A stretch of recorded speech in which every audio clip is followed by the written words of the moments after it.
to discuss some of the government's proposals. I'm joined now by Bronwen Maddox, who is director of the non-partisan think tank, the Institute for Government. Bronwen, we've heard the levelling up agenda, we've heard money for the NHS. What strikes you as being important in this speech? I think for all its brevity, it was just 10 minutes. There was a lot of money being spent there, a lot of big, airy ambitions, which are still ones that I think the country is going to hold the Prime Minister to task on. And inside all that, some really quite hard kernels of policy, controversies even, which are going to occupy us for the coming months. Some really quite gritty stuff there. So your first point about the country holding the government to account. So this is the idea that the government has to deliver. I think that's right. Boris Johnson has now said the words levelling up so many times. He's even got the Queen to say them as well. That even though people don't know exactly what it means, they, I think, are still going to hold him to task on that.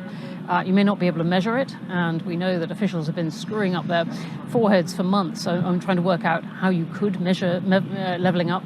But the fact is, people will know whether or not they feel that the opportunity that Boris Johnson is promising in that, whether it's in education or in housing or in jobs, they will know whether or not they feel that. And it's very difficult. I mean, governments for decades of all stripes have thrown themselves at regional policy, at further education, at industrial policy, trying to get unlock that magic of growth and opportunity. And it can be very, very hard.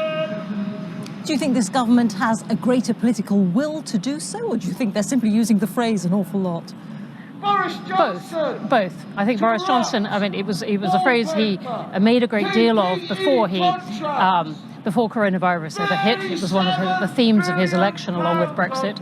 And he does appear to be invigorated by it. And I think it obviously plays to the kind of optimism that is his persona, his political persona, of going around promising people a better life, if you like.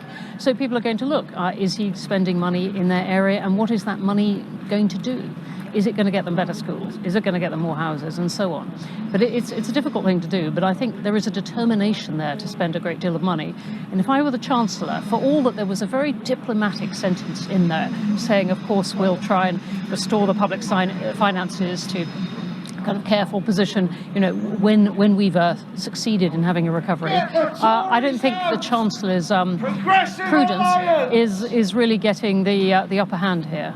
And just briefly, Bronwen, you referred to controversies. What are you talking about? I think some of the constitutional stuff is really going to be quite stinging, and the debate around that. One about a judicial review. There's just a little sentence in there about rebalancing the powers of the executive, parliament, and the judiciary. And the government wanting to perhaps curb the ability of people to challenge whether or not it's acting lawfully.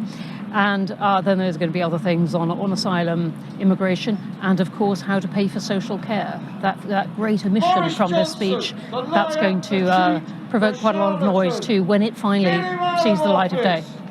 Things that we're going to be talking about for months and months to come. Thank you very much indeed. That's Bronwen Maddox there from the Institute for Government.